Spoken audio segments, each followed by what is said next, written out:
Hello, ladies and gentlemen. Robert Swartwood here. Tonight, I am joined by actually by two authors. One is a #1 New York Times bestselling author, actor, engineer, and Jeopardy champion. He started his career working on NASA's space station project at Johnson Space Center, where he got the opportunity to fly on the Vomit Comet, the same plane used to train astronauts for zero gravity. Our other author is a senior curator of manuscripts at the J. Paul Getty Museum. She received her PhD in the history of art from Cornell University and began work at the Getty in the 1996. During her 25 years there, she has curated numerous exhibitions. That's right, it's your favorite writers of mine, Boyd and Beth Morrison. Did I get that all right, Hello. guys? Yes, you Is got it that right. awesome? Okay, good. I want to make sure. So thanks for joining. So obviously you guys have now published three novels that we're going to get to. And as I mentioned in the green room, this is the very first time I've done one of these live streams with two different authors. So it's a little bit of an experience for me to make sure that, we get you both and chiming at the same time. So the newest book is out. Boy, you have a copy there. You just want to hold it up for people to see. Yes, yes. Right here, the White Fortress. The White Fortress, and this is the third book in your series. And again, we're going to get more Yes. to that. Before that, though, and because I have two of you, I already feel like we're out of time. I don't know. I just feel like we're not going to have enough time to go over everything. But so, boy, you landed on my radar because I mean, back in 2008, 2009. I feel like that was the golden age of Kindle. That was where a lot of authors was having there was J.A. Conrath, John Locke, if anyone even remembers that name, Amanda Hocking, of course, Blake Crouch with Joe Conrath. And um, and so there was a lot of people who were having a lot of success self-publishing. Most times for the same reason I believe that you ended up self-publishing one of your books is that you tried shopping it around, and ultimately publishers passed on it, which happens all the time. Books do not a lot of writers, I think, realize way after the fact that oftentimes good books do not get published because for one reason or another, maybe so many slots in certain publishing houses or imprints or for whatever else. So can you just kind of talk about that experience of, well, first of all, was The Ark your very first novel that you wrote?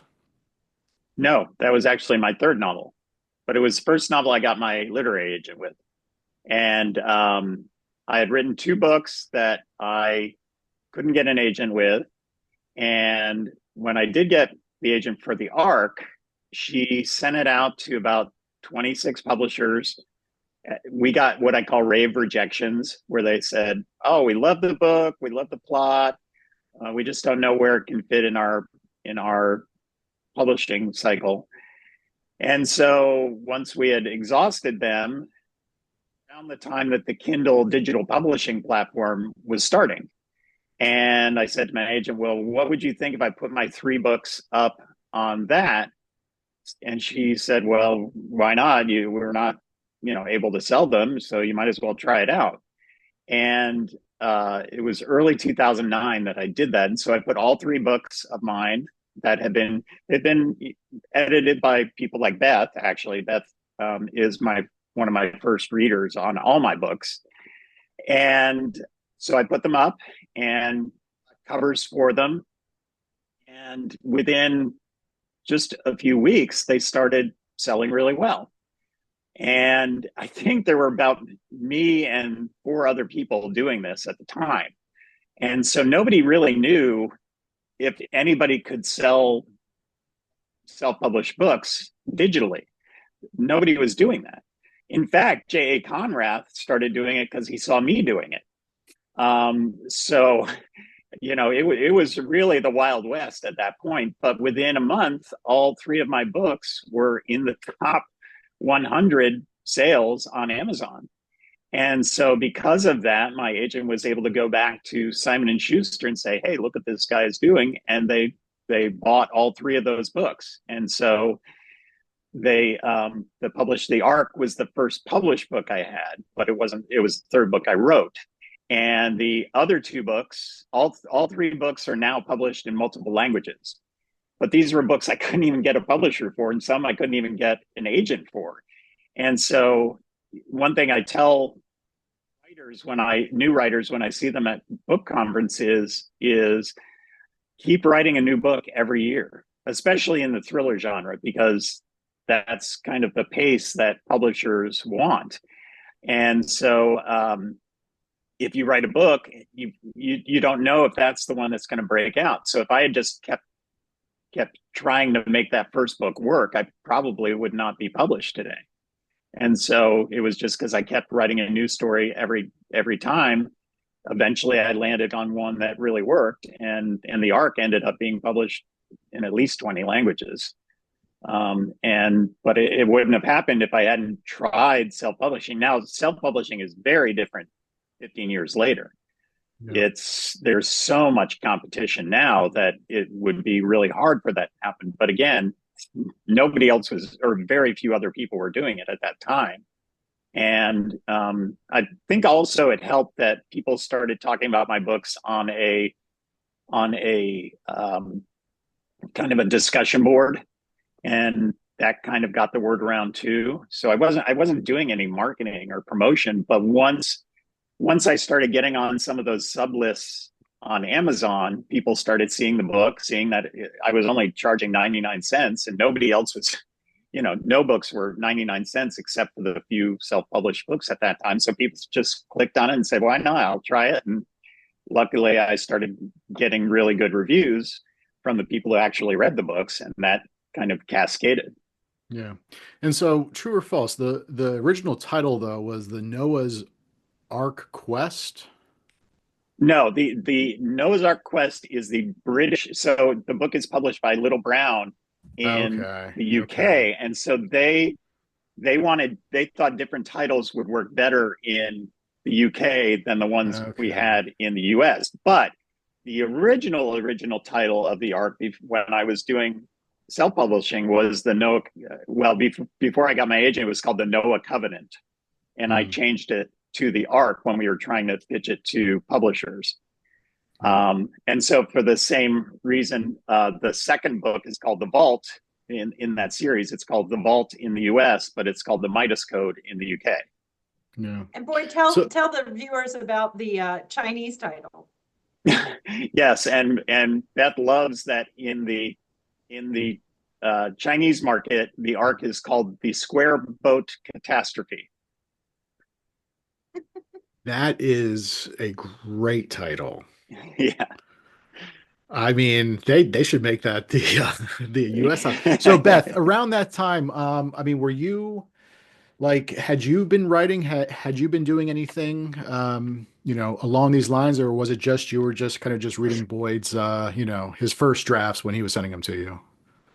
Well, I've actually written a number of books on my own that have been published, but they're all art history books, so sort of scholarly nonfiction, I guess you would call it. And Right. so I was writing away, and a lot of my books are longer. And Boyd and I, when he first started publishing his fiction works, he would say, "Well, I've done another book," and of course, scholarly art history books don't go one a year. They're much, and I would always say, yeah, but my books cost more and they have more pictures in them, So we had a And little I healthy. think at this point we should also mention that Beth and I are brother and sister, not Yes. husband and wife, like some like they put in the first publisher's weekly review of our book. So we What? we are Wow. we are siblings. We are not husband and wife. So let's clear the air on that one. And so that's So, probably the way that people can pick up that we already interact. Yeah. okay, well, yes, your siblings. So then growing up, where's there, well, who's older here, if you don't mind me asking? I mean, how many years apart? We're less than 2 years apart. So, like when you were a kid, Boyd or Beth, I mean, were you reading books? I mean, like, I guess for Beth, like, how did you, I mean, not everybody gets into, wanting to be a medieval, exactly what is it again? A medieval archivist or whatever? So I'm actually a curator, Or but curator? professionally, it's like a medieval art historian. And you said that, maybe not many people want to go into it. And I'm thankful for that because there's not that many jobs in medieval art history, as you might imagine. And in fact, I always remember I was on a plane one time and the woman sitting next to me, just started a conversation. And I said, oh, I'm a medieval art historian. I work at a museum. And so we got to talking more. And I said, oh, yeah, and there's two other, medieval art historians on staff. And she said, oh, there's more than one of you in the world. I was like, yeah, it's not quite that limited, but it is a small number of people. And so when we were growing up, Boyd and I actually did a lot of traveling. Our mom liked to travel. And so we were always going to museums and seeing things. And I think that really influenced my sort of likes and dislikes. And Boyd was always the sort of science math. And I think just naturally, because I was only 1 year behind him in school, I sort of took all the humanities stuff and he took all of the kind of science stuff. And so it's fun now that Boyd has moved more into the humanities because now he's a writer as well. So I think those childhood roles can merge and change in really interesting ways. Yeah. Well, so Boyd, you're not, I read the your bio, author, actor, engineer, Jeopardy champion. Which was the one that when you were a kid that you really wanted to do, or was it none of the above? Was there something else you initially wanted to try? Well, I've been an actor ever since I played Lewis in The King and I when I was 13 years old. And so I've been pretty much acting off and on ever since. It didn't occur to, I've been a huge reader all my life, but it never occurred to me that I could be a writer. In fact, I was a big reader of Clive Cussler back in the 80s, and it never crossed my mind that I would ever meet him, let alone start working with him. And so it just was kind of not even in my periphery as something I could do until much later in life. But being a huge reader myself, I think I absorbed a lot of those lessons just from consuming so many novels, especially thriller novels, which is what I do. And so, but for Jeopardy, I've been a big fan, of course, for a long time, and I always thought, oh, it'd be fun to be on that show. But again, I never really thought I could do it until the opportunity came along, thanks to my wife. And Beth actually got to be in the audience during the tapings of the shows. So she was there, cheering me on. It was really fun. So yeah, so the behind the scenes with the Jeopardy, how many times did you try out, or was it the first time you tried out you managed to get on? Yeah, my wife saw that they were coming to Seattle, where I live, and we're doing a tryout there. And she said, well, you've always talked about wanting to be on the show. Why don't you go down and try out? So I did. It was down at the local Westin Hotel in a big ballroom. And they gave us a test with 50 questions, and you had to get 35 of them right. And when they grade, they don't tell you how many, they just tell you whether you passed or not. And when we were done, there were about 100 people in the audience, and they came back and read the names off, and there were a few of us left. And then we played a pretend game of the Jeopardy, just, I guess, to see if we understood the rules and things like that. And then at the end, they said, well, we may be calling you in the next year, or we may not. You don't know until they do. And then 2 weeks later, I get the call from them saying, hey, we want you to be on the show. And 2 weeks later, I was down in California taping the show with Alex Trebek. It was wild. How many episodes? I did 2. I was a one-day champion. So those were like back to back because they film a lot of episodes. They filmed 5 in a day. 5 in a day. 2 before lunch and 3 after lunch. So Beth, then were you there just for his shows, or were you there for all 5 in the one day? I have to say, I don't remember. I only remember the 2 that he was on. Whether we stayed after that, we may not have. What I remember about it was that Boyd had to bring a whole suitcase of clothes because you have to pretend that it's a different day because it's, they film 5 episodes, which is 1 week. And so Boyd, had to change clothes between the 2 episodes. And then the other thing I remember is that he actually ended up getting an art history question, which was really, And I really didn't get it sad. right. That was very, very sad. That's not good. So how much, because I'm sure if someone wants to dig in, they can probably find it. How much did you end up winning? I won $11,200. Is that, is that kind of like within terms of writing where, a good chunk of that has to go to taxes? Like, you didn't get the whole No, money. I ended up with a good portion of it. So, California tax took a chunk of it, but it was a nice chunk of change to get, especially since this is 20 years ago. And then Beth, did you try out? Have you ever wanted to be on Jeopardy or any other Oh, game I'd show? love to be on Jeopardy. If they had Jeopardy that was all medieval art history, I would like. I'm there. But for every other subject under the face of the sun, I think Boyd is a better choice. No, I just enjoyed being in the audience, and I just was so sad because the final Jeopardy question ended up being an art history question, and I just was so sad that you couldn't phone a friend. I'd be Yeah, there. yeah. Except I had bet zero on that Jeopardy because I was ahead by exactly twice as much as the second place person. So even if I got it wrong by betting zero, I still guaranteed that I would at least tie and move on to the next day. And Yeah. she got the question wrong too. So I wasn't alone in getting that one wrong. But it didn't matter because I bet zero. So I Yeah. ended up winning. Smart move. So, Beth, what was the very first like nonfiction book you had done? Oh, well, a lot of what I do is writing on medieval manuscripts. So the very first book where I appeared as an author was an exhibition catalog back in 2003 for an exhibition that we did up here on Flemish manuscripts. And it's a beautiful catalog. And in fact, it was so important to the field that if you try to go on to Amazon now and buy it, you can only find a copy for like $380 because there's so few out there for purchase. So it's a real collector's item. Um, so with me, so how do I want to ask this? So this is it might come across very ignorant because I have no idea how any of this works. But like, are they still finding manuscripts today? You know what I mean? Like, or like has basically everything that's been done already been discovered?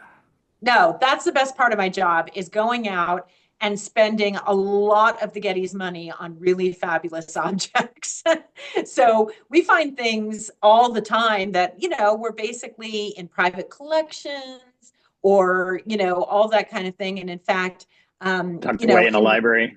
hidden away in a library, or maybe an institution doesn't have the money to keep it anymore. And so we're able to acquire it. A few years ago, I was able to acquire a 11th century manuscript that had been in a private institution in France. And so, when it went on display here at the Getty, I told the director of the museum in the first week that it was on display at the Getty, it had been seen by more people than had seen it in the previous 1,000 years. And Wow. those are the kinds of things that make my job really, really rewarding. Yeah. Is there like I don't know, like a black mark? I mean, are there people like basically like a criminal ring of people who like to like steal these types of manuscripts or, documents and, basically have them kind of on the black market? That's more or less what we call Nazis, because a lot of my job is to look into what we call the provenance of a manuscript, which is the history of it. And a lot of times you look at the history of a manuscript and it was changing hands in illegal ways, in which case we cannot acquire it. It has to have what we call clean provenance. So I get to do a lot of detective work. As Boyd knows, I get to travel all over the place and in strange circumstances, and people are all secret, and I have to go to like secret places and pretend that I'm not really there to see anything, or to bank vaults and all that kind of thing. It's there's quite a bit more cloak and dagger to my work than I think people would think of. Oh. So Boyd, you had mentioned before about Clive Cussler. How many books had you published before you got the opportunity? I mean, how did that come about where you started writing? Because you've written, I glanced on Amazon, what, 6 books in the Organ Files I wrote, series? yes, I wrote 6 with Clive, and I had written 6 books before I started working with Clive. And when Jack Dubreuil decided to step back from the Oregon series, they were looking for a new author. And my friend Barbara Peters at the Poison Pen was good friends with Clive. And so he would always go to her and say, hey, can you recommend some authors for me to look at for potential new co-authors? And she recommended me because I had been to the Poison Pen many times and she knew my work. And Clive read a couple of my books and loved them. And one day, and I had no idea I was even being considered for this. This was just one day I got a call from my agent out of the blue saying, would you like to work with Clive Cussler on the Oregon series? And I said, you mean the author that I've been reading since the 1980s? Yeah, that would be fantastic. And she said, okay, he's going to call you in 2 minutes. And so I was just, my mind was blown. And sure enough, two minutes later, he calls up and said, hey, Boyd, just wanted to let you know I read a couple of your books and I loved them and I loved how you do your endings and wanted to know if you were on to write the Oregon Files with me. And I said, that would be awesome. And he said, okay, we'll fly you down here in a couple of weeks and get started. And that was literally the length of the conversation. And sure enough, 2 weeks later, I was sitting in his office in his home, and we were brainstorming Piranha, which was the first book we did together. Imagine had you said no, and then he called you 2 minutes later. That would have been an awkward conversation. Yeah. Well, I mean, he was checking with my agent first. I So if know, my I know. agent, So before I think she that, was pretty sure I was going to say yes. yeah. So obviously that was collaboration. We're going to get in obviously the collaboration you've done with your sister on the 3 recent books. But before that, I mean, are you one of those writers who has to like? I mean, do you just sit down with an idea with a character in mind, just go from there, or do you outline? And has that maybe changed throughout the years? I outlined to the degree that I know the major elements of the book, and I might know the endings. Sometimes I don't know the ending. That's less frequent. Um, and that makes it definitely harder if you don't know where the end point is going to be. But it's I don't know if it's gotten easier. It always feels hard when we start a book. It's like, okay, wow, how are we going to do it this time? But Yeah, yeah, I don't want to I say it's wouldn't gotten say I easier. outline chapter to chapter. I do think ahead 4 or 5 chapters because I like to know when I'm writing a certain chapter, I know where it's going from there. Yeah. But it, for example, the book that Beth and I are working on now, we know the major beats in the story, but all the details of how we get there or what we talk about every day when we're plotting out each chapter is okay. We know how we want it to happen, but how exactly can that happen? That's the hard part. Yeah. So Beth, when you were started to read his, his books, when he started writing novels, actually, first of all, Boyd, what made you decide to write a novel? Because not everybody, just decides one day, oh, I Yeah, think I can do this, or they think they can do this until they actually try and realize, oh, this isn't as easy as I thought it was going to be. it's not easy. The way I put it is for writing a novel, you have to basically, when you see the credits on a movie, you have to basically be every person on those credits. So you're the writer, all the actors, the director, the set dresser, the special effects person, the costumer, so you have to do everything. and it's not easy when you have to think about all of the stuff that has to go, plus actually write it so it's an effective story.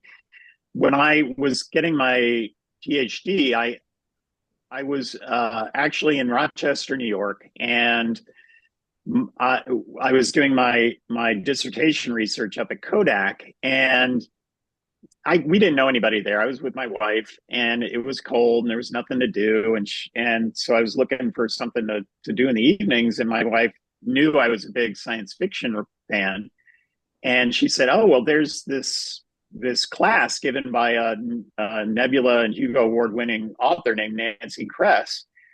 Why don't you go take her class in the evenings?" And so I did, and I wrote a terrible short story for that, but it kind of got my juices flowing, and I thought, well, maybe a novel length story is more my speed. And so I started writing. I don't know why I started writing a novel while I was doing my dissertation, which is I do not recommend.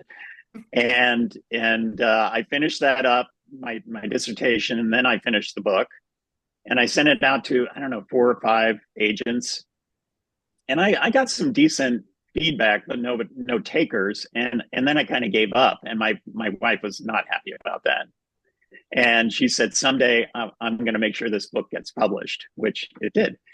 But she was also starting her medical training at that time. She's now a doctor. And so we made a deal that I would put aside writing and work and support her for 9 years of pre-med, med school, and residency. And then when she was a practicing doctor, I would get to quit my job and have the same 9 years to try to become a published author. And so sure enough, when she finished her medical residency, I quit my job at Microsoft and started writing. And it took another 5 years before I got published, but that's what I did. And, I wrote another book that didn't get an agent, and then I wrote The Ark. Yeah. So it was a long slog, and you need a lot of persistence in this business, as you well know, I'm sure. And so you showed those drafts to Beth, those early drafts. Beth is, other than my wife, Beth is my first reader. Beth, how hard are you on your brother? Did you just tear it apart? I mean, he's such a good writer that I don't really have to. I think when he was doing his early books, and even when he was working with Clive, I think I had sort of two main jobs. One was sort of when he was doing plots, he would sometimes come to a spot where he's like, I just can't figure this out. I need this to happen, and this has already happened. How do I join the two? And so we would often just like have conversations on the phone, which is what we do now when we're discussing our own books. So that was sort of my role before. And then when I was reading, I think my strength has always been what I would call like continuity errors, where I would be like, well, Boyd, you said this was going to happen in an hour, and now we're 5 hours later. And, those kinds of, I'm good with those details. And of course, I do a lot of editing. I do peer review of scholarly publications. I do a lot of editing of my own scholarly work. So I'm sort of familiar with that world.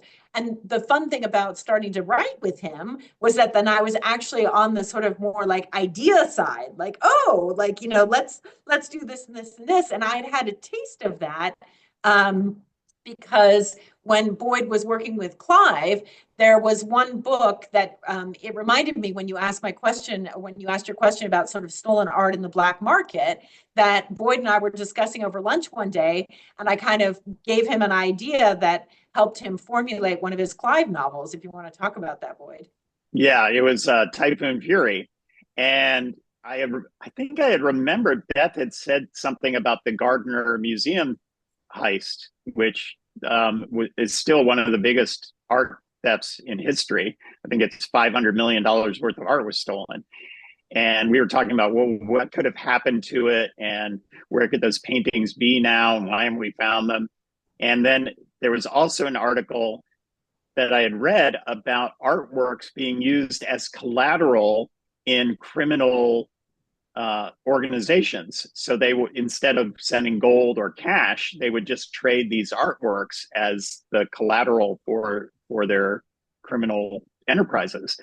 And so I kind of combined those two and started talking to Beth of how would that work. what would happen. And so I started putting that into the novel. And of course, I needed an art historian to be part of the story.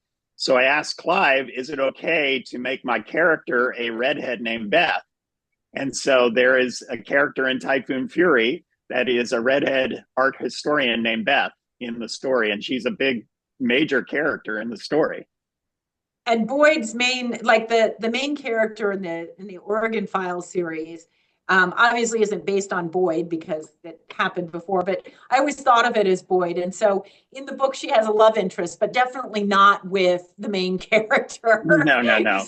We didn't want that to be weird. But when Boyd came to me and said, "Hey, can I make you a character?" I was like, "Yeah, that'd be awesome. Except there's one thing, I want to be a badass, and I want to, and so he gets to this point where I get like hyped up on these like super steroids, and I become like this amazing sort of like kung fu badass kind of expert, and it was really, really fun."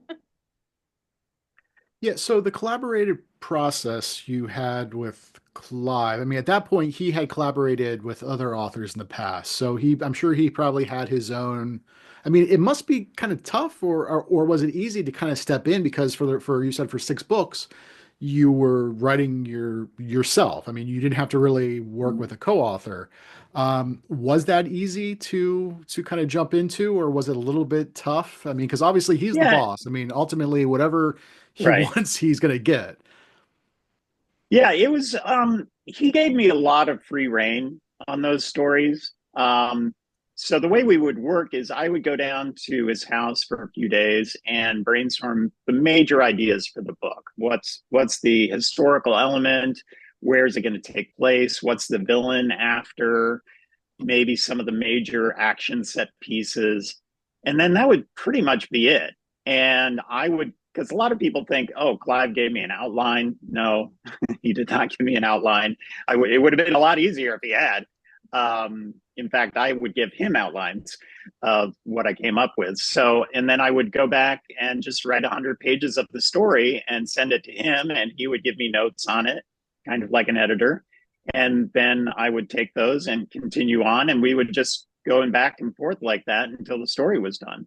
And so he gave me a lot of freedom to really craft what I wanted to do in the story. So in a way, you said he was acting as like an editor. Who publishes? Was it Putnam? Yeah, Penguin Putnam. So So was there an editor at Putnam then that, once you had the final draft that ultimately came back and they're just, you know what I mean? Like, was there any additional editing from anybody else down the pipeline? Copy editing for sure, Copy editing. but Okay. Clive had done dozens and dozens of books by that point, so Yeah. he really knew what he was doing, and he was really the only person I worked with on those stories. So pretty much when we were done, that's what got sent out to readers, Yeah.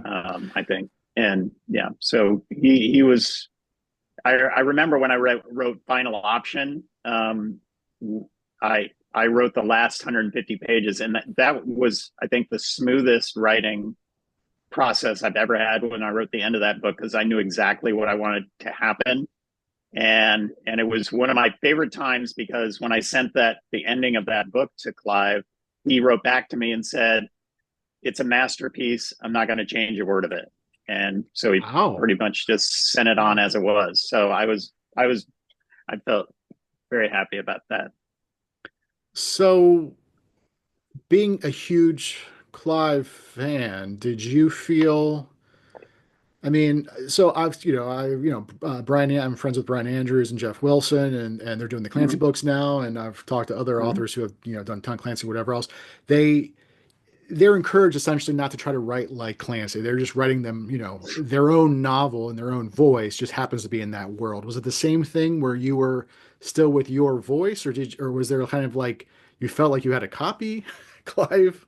I didn't actively try to copy him, but such a huge fan of him over the years. I think he really influenced my storytelling style. So I love putting in chapter ending cliffhangers. Beth and I do that in all of our books together, because we want people to keep reading. And one of my favorite things is when people email me saying, damn you, Boyd, I was up till 3 a.m. reading this, and now I'm going to be tired at work because I just couldn't stop. Every chapter I get to the end and need to know what happened next. And I think that comes from reading Clive over the decades. And so when I started working with him, I was pretty much already writing in his style. So there was nothing I had to do to change. And he never asked me to change. And so I didn't actively try to write like him. I think it just came out that way. Yeah. So, all right. Well, let's talk about the books that you guys did. So the very first novel was The Lawless Land. There's a great Lee Child blurb that says fantastic, suspenseful, historically fascinating. Gerard Fox could be Jack Reacher's ancestor 700 years ago. Highly recommended. Whose idea was it I mean, who came to who with this idea and said, hey, it was why don't actually we my wife's collaborate? idea. Like everything you've heard already, my wife is a big influence on me. And when I was leaving Clive, I was considering a number of different thriller genres to write in, including historical fiction. But the only historical era I knew a lot about was World War II, and at that time there was kind of a glut of World War II novels, and so I thought it would be hard to break into that part of the genre. And so I was talking to my wife about it, and she said, well, if you want to write a historical thriller, you've got a built-in co-author. And I said, really? Who's that? And she said, your sister, Beth, who is a world expert on the Middle Ages. And I said, oh, okay, yeah. And so I immediately called Beth up and I said, Beth, do you want to write a book with me? Yes. And I didn't even get done with the sentence before she answered. And so we just started coming up with an idea for the storyline. And Beth can talk a little about the era we chose, but I knew we wanted to, I think we were pretty set from the beginning about writing about a knight errant, which is a knight that travels around and solves people's problems and then moves on. And it's a very common trope that people love and I love. And you see it in all kinds of settings and time periods. So A Man with No Name, Clint Eastwood, spaghetti westerns, that's a knight errant in the Western.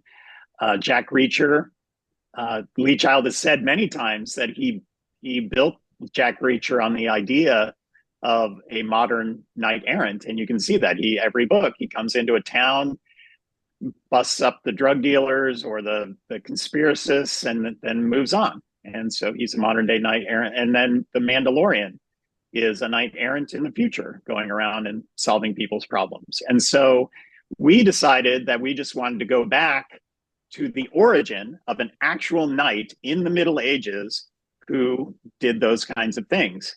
And so then I started talking to Beth, well, the Middle Ages goes from the year 500 to the year 1500. When do we want to set this book? And so Beth really was the one who chose that. Yeah, at the time I was actually, my specialty is the 14th century in France, and that's where I feel comfortable as a scholar. I also have in my mind hundreds and hundreds of manuscript illuminations from that time period, sort of in a filofax in my brain, so I can access them for architecture, costumes, settings, that kind of thing. And so I thought that was a good starting point. And one particular part of the 14th century really appealed to both of us because we wanted a point in history that was very volatile, where there was all different kinds of things happening that would mean that the main characters would be confronting all sorts of situations.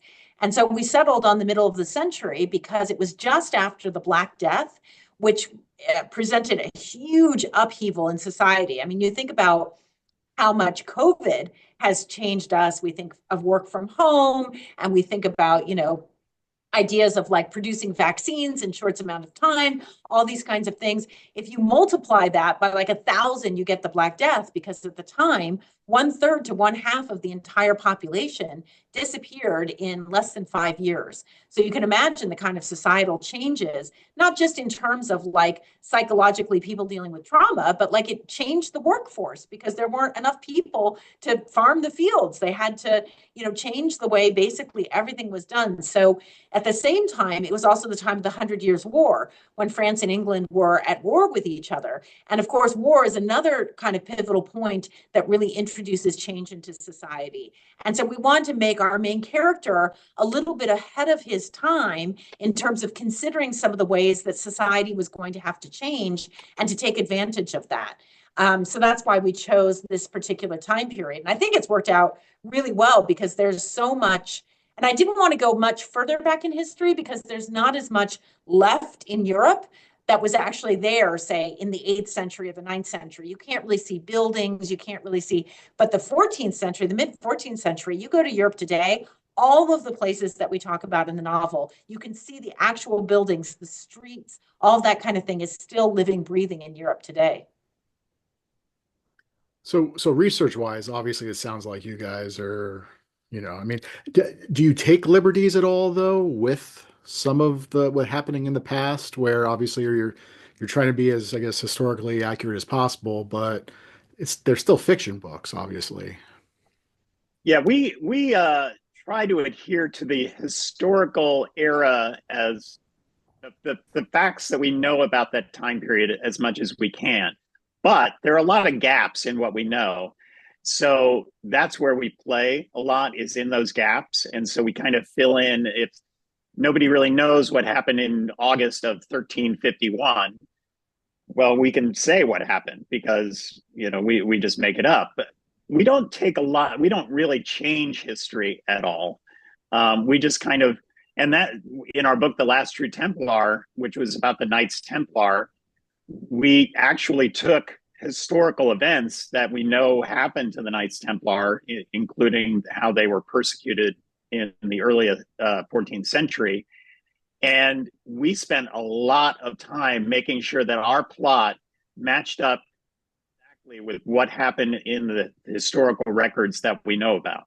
And so we do try to make it as close to history as possible.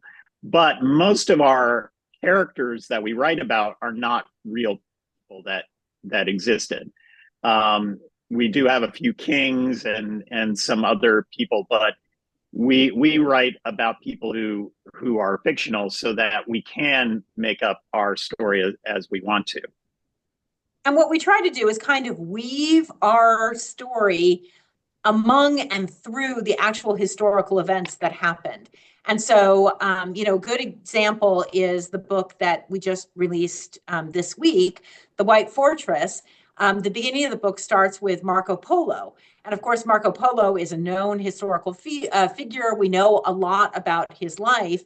And so where we take liberties is we know that he was involved in a particular battle where he was taken prisoner. And that's how we have his writings, which we call the Book of Marvels, which tells about his journeys to the East. And so we know that happened, but nobody really knows exactly the circumstances or even where the battle was where he was taken prisoner. So that's what we give concrete life to in the novel, is that we say that it took place off the coast of Korčula, which is an island in Croatia. And that is one of the places historically there really was a battle there at that time period.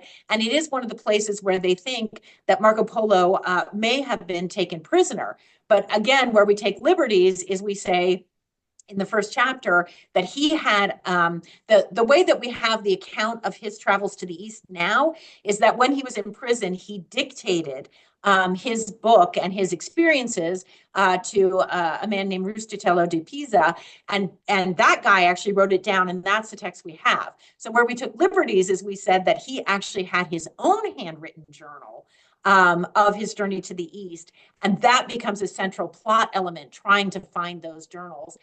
But he lost it during the battle, and that's why we don't have it today. And that's why he had to dictate the one we do have. And so, we kind of play within the margins there. So, so writing wise, then, Boyd, are you doing most of the, I guess, prose writing? I mean, Yes. what's the collaboration here? Mostly just Beth is the brains behind the operation in terms of Yeah, I'm all just that. the scribe. Yeah, I'm I'm the Marco rust. Polo and he's She's Marco Polo. Rusticello. I'm Rusticello. So but I will get all the credit for writing it. We plot the books out in great detail together and spend. That's what we. It really that's what we spend 90% of our time on is plotting out the books. We both have dogs, so we do a lot of our plotting when we're walking our dogs and talking on the phone. And then once we have the main ideas for the book, we'll start talking on a more granular level, chapter to chapter. And so we'll talk in the morning, and I'll say, okay, how we know what we want to happen in this chapter. I need to know some details about the time period and what would they do, and how do we make this work. And then we come up with something, and then I go off and write it, and I send that chapter to Beth, and then she gives me notes on it, and then we just keep going chapter by chapter until we're done with the book. And then she'll do a big edit of the book, and I'll do a rewrite, and we'll just keep going like that until we think it's ready. And then, So, of course, with all of the period details, I don't know anything about that. I know more, actually. I know more now than I did when we started, but I'm lost for all the new stuff. And so I'll say, in the chapter I'm writing, I might leave out details. I'll say they stayed somewhere and they wore something and they ate something. Okay, Beth, fill all of that in because I don't know what any of that should be.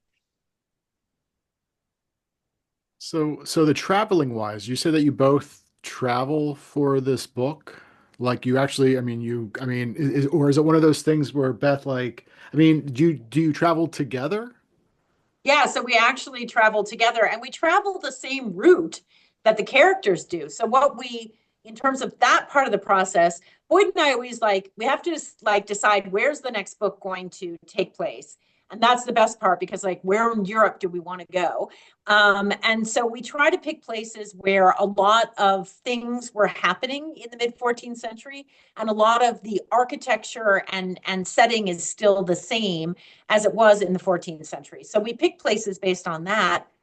And then we have a general idea of the whole arc of the plot, like big set pieces, the places that they want to go. And then we actually go fairly early in the process to take this journey and we get ideas, really good ideas from individual places that we see along the way. And that's one of the best parts. And so for instance, in the book that we just released, The White Fortress, one of the places that we went on this trip to Croatia is we took a day trip to Montenegro.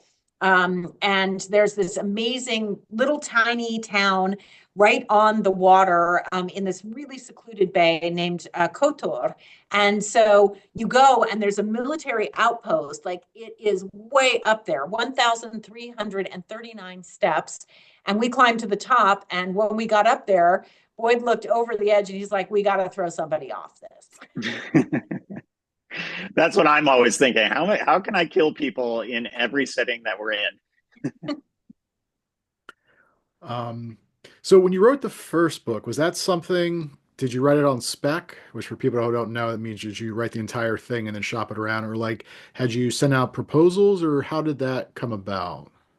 No, most of the time when you're writing a novel, unless you're with an established publisher and you have a relationship with them, or you're writing in a series that the publisher is um, already committed to, you usually have to write a novel from beginning to end. And a lot of people don't know that, especially new authors. They think, oh, I'll write 50 pages and send it in to Simon and Schuster or to an agent, and you can't do that. You can do that with nonfiction. You can write 3 chapters and a proposal, but you can't do that with fiction.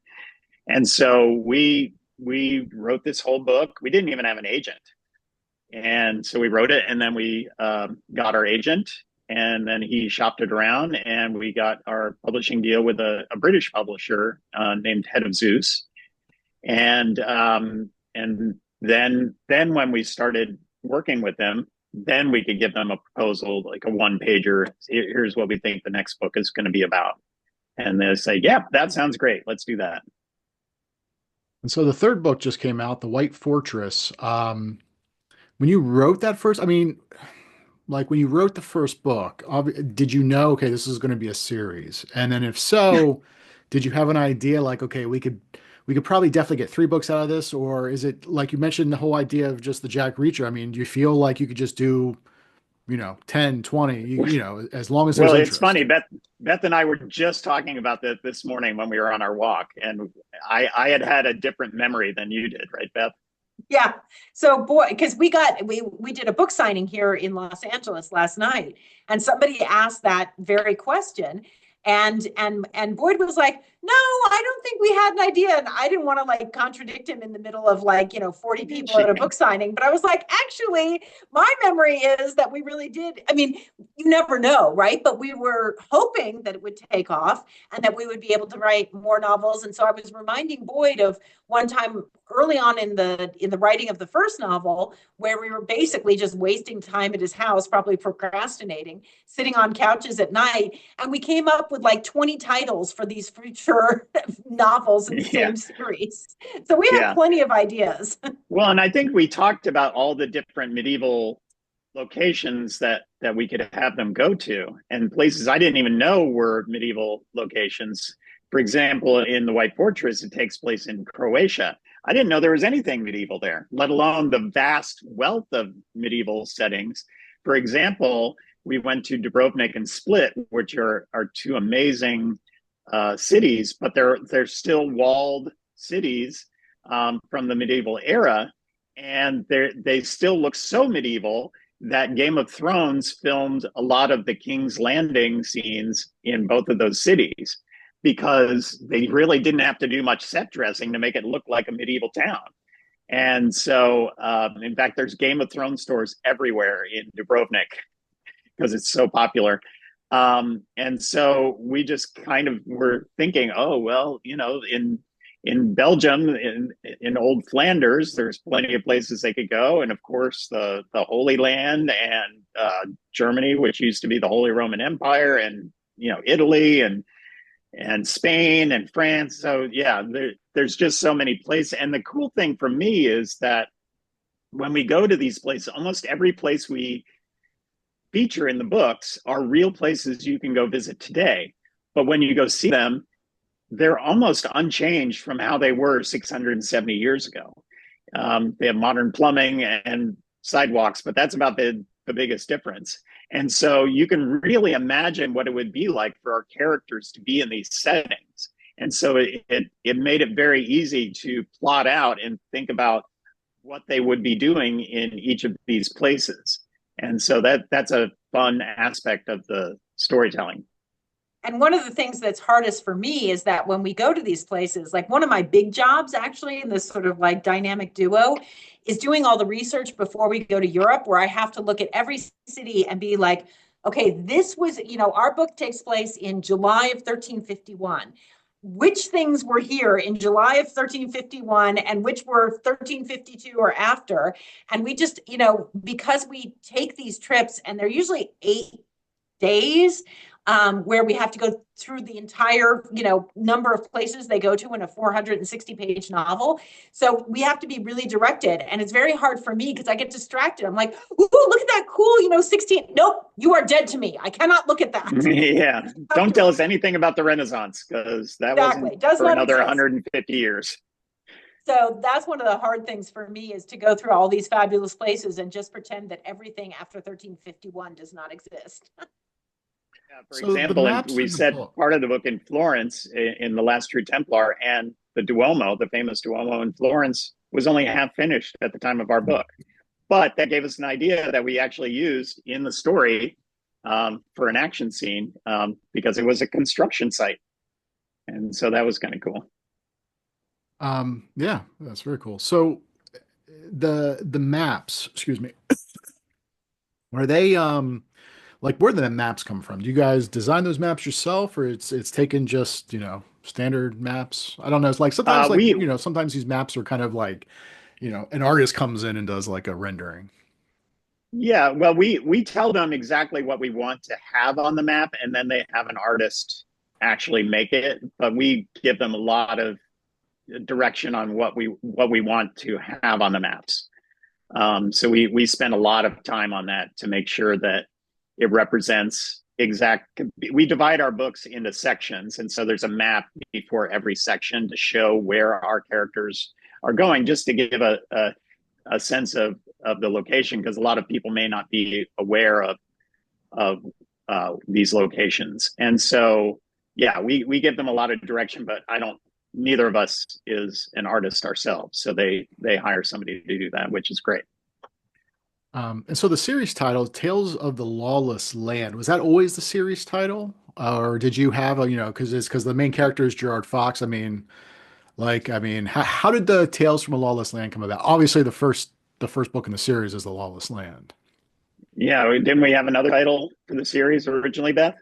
What was Yeah, it? we did. You can still find it online. Yeah, it was originally called Sword and Honor, but there was a little problem because our books are published both in the UK and the US. And honor, of course, in American English is spelled Honor, and in England it's spelled Honour. Hmm. And so just that one difference meant that it would have been so complicated to retitle everything with the two different spellings and which one do you go to. And so they said, you know what, let's just come up with another title for the series where we can use it in both countries. And so they took it. We actually suggested Tales of the Lawless Land because we like that it's kind of feels adventure-y, um, and it's based on the title of the first book, and it really was a lawless land at that time, right, Beth? Oh, yeah. And that wasn't our title for that book either. We had a totally different title, and it was the publisher who came up with The Lawless Land, which we really liked. And so we just kind of like went with it. But that was exactly what we were talking about in terms of why we chose the middle of the 14th century, was because it was a real time of upheaval, and there was so much happening, and there was so much a breakdown in, what we call civilized society, that it really was lawless in many ways. Yeah. And so, of course, the third book, The White Fortress, just came out. What, like Two two days ago. two Well, it days came out ago? today in the UK. Oh, okay. Well, wait, well, I mean, this week it just came out this week, and so, what can you tell, people who have? Well, first of all, is this again? I hate to go back to Reacher all the time, but we had talked about it earlier. Is this one where you can just, start in book three and then, go to book one and book two, or really you should start with book one? It helps to start with book one because there are some serial elements in the characters, but each story is episodic. So if you start with the White Fortress, you won't be lost at all. It's a self-contained story with these characters.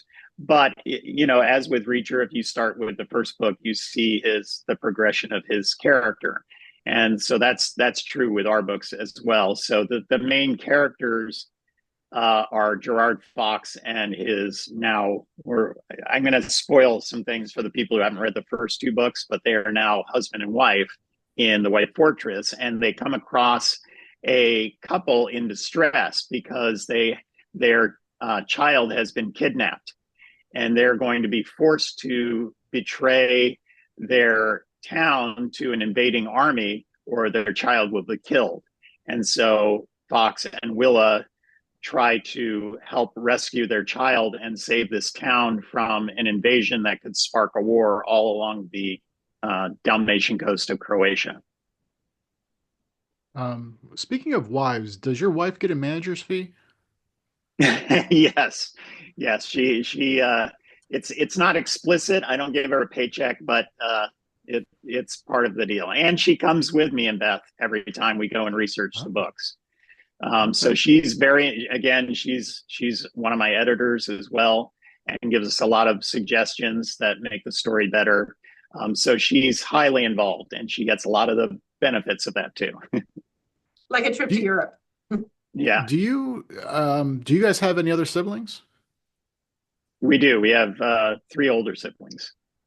We are the And youngest. are they like, how do they feel about this collaboration? Do they feel left out? No, no, they're none of them are writers, so they wouldn't And I do consult. My brother used to be a pilot in the Air Force, and so I have consulted with him when I've on my contemporary novels when I've had some questions about flying and piloting. I will give him a call and ask him some of those details. So he's definitely helped out on some of the books. Do And they're there super supportive of what we do. Yeah. They love it that we work together. And also, because of the structure of our family, Boyd and I are 20 months apart, but the three of them are like 20 years older. So there's Oh a real wow. sort of like gap there. There's a yeah. Do their names also start with B's? No, no, No. and Beth is really Elizabeth. Yeah. Ah, okay. And so we have a My sister, first name Barbara, is but yeah, and my first name is Hugh, so it just kind of worked out. Looks good on Yeah. the cover of the book. Yeah, no, yeah, it works. Boyd and Beth Morrison. So I don't want to get too ahead of ourselves, but you are working, you said on book four. Is there anything you could say? Working title right yet, or Uh, just any type of sneak peek? we have a title, but I don't know that our publisher has signed off on Yeah. it yet, so I don't think we can say. But we went to southern Spain in October to do our research, so we can give away that that's where it will take place in Seville, Cordoba, Malaga, and Granada. And it's isn't it Beth? I think Beth again chose our location because it has some unique characteristics for that time period, right?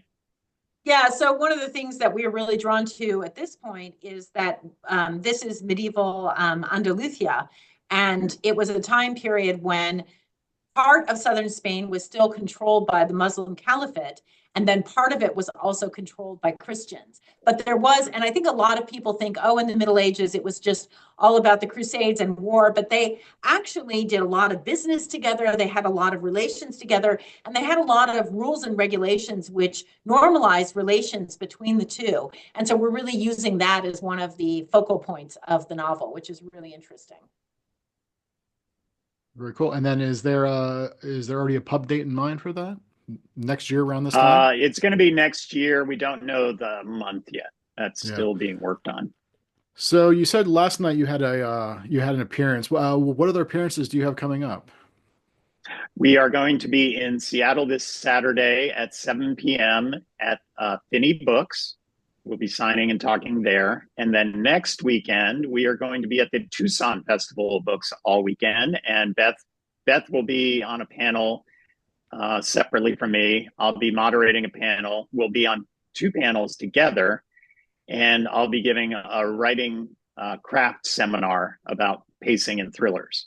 And so we're going to be pretty busy that weekend, but you'll definitely be able to find us if you come there. And then on March 29th at 5 p.m., we will be in Scottsdale, Arizona at the Poison Pen. Very cool. And if people And if want you want to order to, signed copies, they can go to the websites of Finney Books or the Poison Pen and order books there. yeah, and if people want to stalk you online, where's the best place? The best place is boydmorrison.com. And you'll find my social media links there. If you want to follow me on Instagram or Facebook, you can find me there at Boyd Morrison Writer. And you can find me through Boyd. That's true. I wasn't even allowed to have your email address. I have Boyd just forward it along. So it's supposed to be top secret. She's very Um, secretive. so did I have a you medieval level of technology. did you do you guys like have you either well Beth, do you besides these types of books and Boyd's books, do you like reading fiction? Is there anything that you've read Oh recently yeah, I that mean, that you I enjoy? read. I mean, thrillers were always my favorite type of literature as well. So I read almost exclusively thrillers and nonfiction, which is the two genres that I kind of write in. So it makes sense. Is there a particular thriller, because there's different, I guess, there's a thriller genre, but then there's different type of subgenres. Is there certain things in thriller that you really like better? Well, actually, one of my favorite writers of all time is more in the mystery, but I guess it's kind of the thriller genre as well. Ellis Peters, who has a whole set of mysteries set in the Middle Ages. What a shocker. So I guess you write what you know. And what about you, Boyd? Have you read anything recently you can recommend? Well, I'm one of the the panel I'm moderating, I'm reading books by the three panelists who are Gary Phillips, Robert Crace, and T. Jefferson Parker. And I'm really enjoying all of their latest novels. I love Robert Crace's books. Oh man, Yeah, yeah. that So I'm that reading the has to be a good latest panel. Eldest Cole. Yeah, yeah. We're gonna have a great time. Our panel is on writing books about California. Yeah, So obviously they chose Boyd and not me. Who lives in Seattle? Yeah. yeah, it's West Well, Coast. I guess it all they counts. wanted somebody who doesn't know much about it, so I'll be interested in finding out. Yeah. All right, very cool. Well, I appreciate you both making time out of your busy schedules to chat, and obviously the latest book. And Boyd, you have a copy there. You want to hold it up for people to see? Yep. It's called The White Fortress. It's book 3 in Tales of the Lawless Land. The first two books are The Lawless Land and The Last True Templar. And you can see that there's a dragon on the cover, and a dragon Yeah, also plays a very key role. yes. Good to know. And obviously, it's available in hardcover and ebook and audiobook. Audiobook, yes. So, okay. Well, again, thank you both for making time. Everybody, go check out Boyd and Yeah. Beth's new books or their new book, and also keep an eye out for the fourth book. And get in line for I'm assuming book 21 in a couple years. They're going to get there. So, Thanks so All much for right. having Thanks, us. Robert. absolutely. All right. We'll see everybody next time. Bye.